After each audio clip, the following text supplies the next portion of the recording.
Hello. Welcome to the Quicksilver Adventuring Company. Today, I thought I'd talk about my favorite class and the changes that went from 2014 to the new 2024 book, the Druid. My actually top three are the Druid, the Paladin, then the Bard. But today, I'm going to talk about my thoughts about the changes to the Druid. Some of the basics really haven't changed. They're still D8 for hit points. They still have intelligence, wisdom as their primary stats, so they get proficiency bonus in.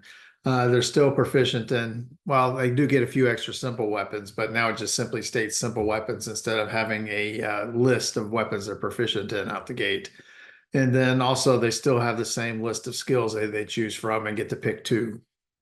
When you get to the Druid features, there's really not many changes here either. It's still the same spell slots per level. And it's nice they do have the number of prepared spells listed in a column. But then there is a change about wild shapes. Normally it was two per, but now you can actually go up in level and gain extras. So there is a point where you reach, you get three, then another point where you get four, which that's kind of nice. Next comes like the level one abilities. Like one thing about Druidic, the language of the Druids. One thing that's nice about that is now it allows for the Druid to have speak with animals handy at any moment. So you can use that at any time without expending a spell slot. And it is nice. It is kind of a flavor feature for the Druid. There are points where it would actually become very beneficial during role-playing and combat events. But yeah, I do like this where they've actually had a little bit of flavor where you're always ready to speak to the birds or whatever. The next level one change is Primal Order. And this is where you get to pick is whether or not you want to take the path of being primarily a caster or primarily a, more of a damage dealer melee weapon style. Me personally, I've never thought of a druid as a combat type in terms of, up close and personal and with weapons, and thought of it as more of a caster. So I would gravitate towards a magician. Next comes Wild Shape, and there are some significant changes here. Some I'm a fan of, some I'm not so much of a fan of, but for example, now Wild Shape is a bonus action for all druids, no matter what your subclass is. And that I'm fine with. It doesn't bother me a bit either way. Then also you get the additional Wild Shape uses at 6th and 17th level. So it's 3 uses per day at 6th and then 4 at 17th, which is, I like that improvement.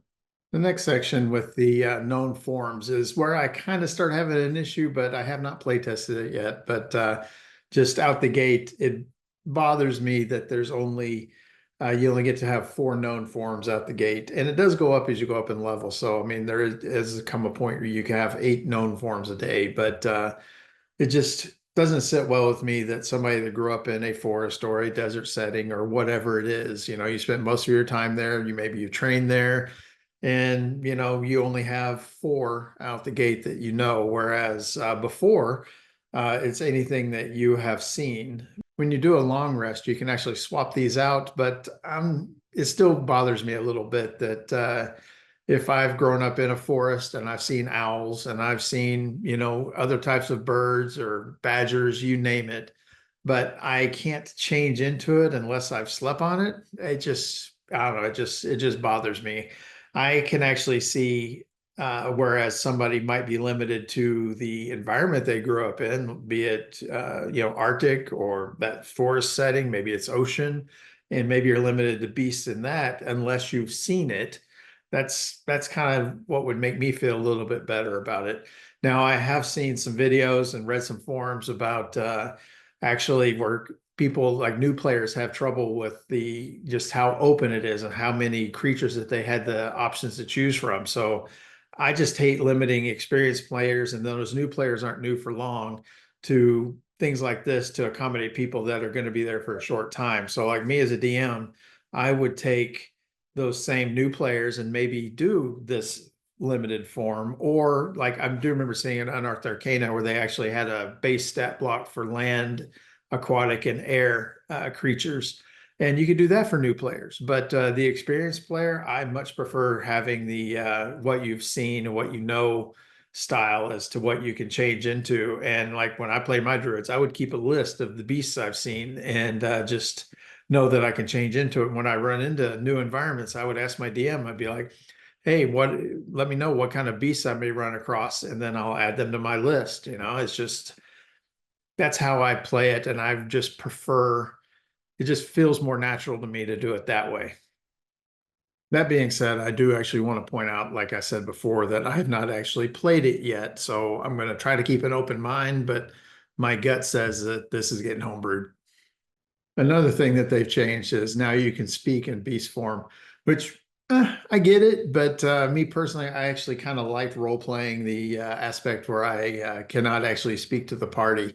And but that's just me. But I can always still role play it that way and pretend I can't speak to the party. But yeah, that's been changed, and I'm kind of indifferent to it either way. Next is the next part of Wild Shape that's changed is the actual hit points. Before you would take on the hit points of the creature that you have become, which I actually kind of like this change because it actually where you actually now you have your current druid pool plus you gain temporary hit points each your druid level. So if you're a level 10 druid, you gain 10 extra hit points as temporary hit points. If I want to change into a crow, I don't just have a hit point and get knocked out of shape that quickly. If I'm a druid running around with 70 hit points at level 10, then now I have 80 and I have an 80 hit point crow because as soon as you get knocked out of those temporary hit points, you're no longer knocked out of form.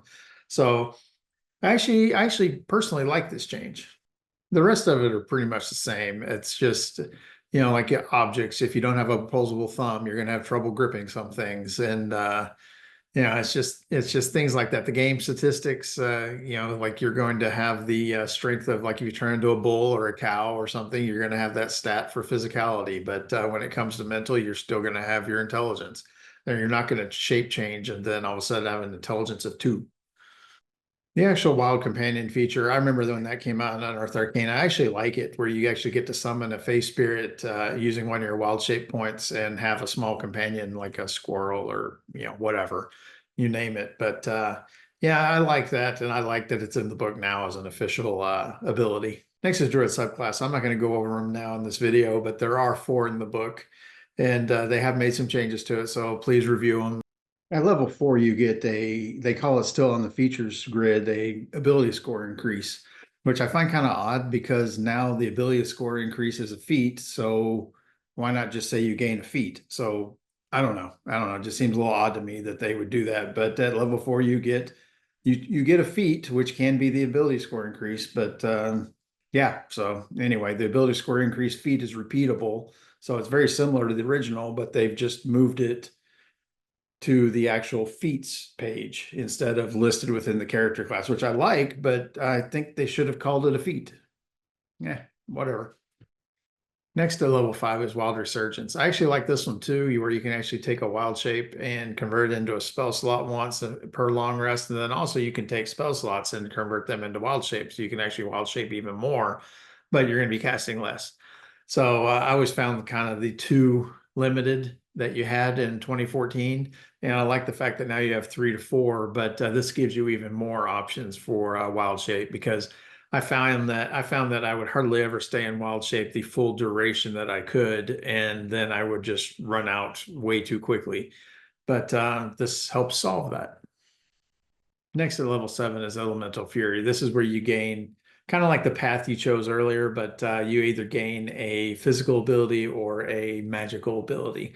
And the magical one is focused on cantrips. I've never been I like having cantrips, but it's never been a focused when I'm a spellcaster. And so the physical one's more appealing to me, even though I prefer the magician style druid. One thing about this is since your attacks as a beast aren't magical, this actually allows you to actually have the ability to do damage other than just slashing or bludgeoning, where a creature might have resistance to that. So this could do cold, fire, etc., and get around that. At level 15, you get improved Elemental Fury. The Magician side increases the range of cantrips out to from 10, that go up to 10, out to 300 feet, which gives you a ridiculous range for a lot of these cantrips. But again, I can see uses in it, but it's just not overwhelming for me for that, at 15th level. But then the other one is for the physical attacks, and they go up to a 2d8 instead of a 1d8. So it doubles the potential damage for those attacks. And I would probably lean that way, even with a magician druid, but to each their own. The level 18 ability beast spells basically the same. You can cast in wild shape form unless it has a material component with a cost. or is consumed. But yeah, it's still good. I like this one. The next part's new, the Epic Boon piece. It's a level 19 now. Instead, it was a level 20 plus option. But I kind of like adding this at level 19, just gives a little bit of extra flair for that high level play. But yeah, I think that's a good addition. Now with the Archdruid, you actually can convert wild shape uses into spell slots more aggressively, up to like a level 4 spell slot. From each wild shape you have, you can do up to level 2 spell slots. So you can actually do like 2 wild shapes to be a total of 4 and get a 4 spell slot out of it. The Timeless Body's still here, where you age more slowly. Then another thing, if you have no use of the wild shape left, when you roll initiative, you actually gain one. So it's not up to the 2014 where you can do it unlimited number of times, but it does help keep the 2024 Druid in uses of wild shape and in moments they really need it.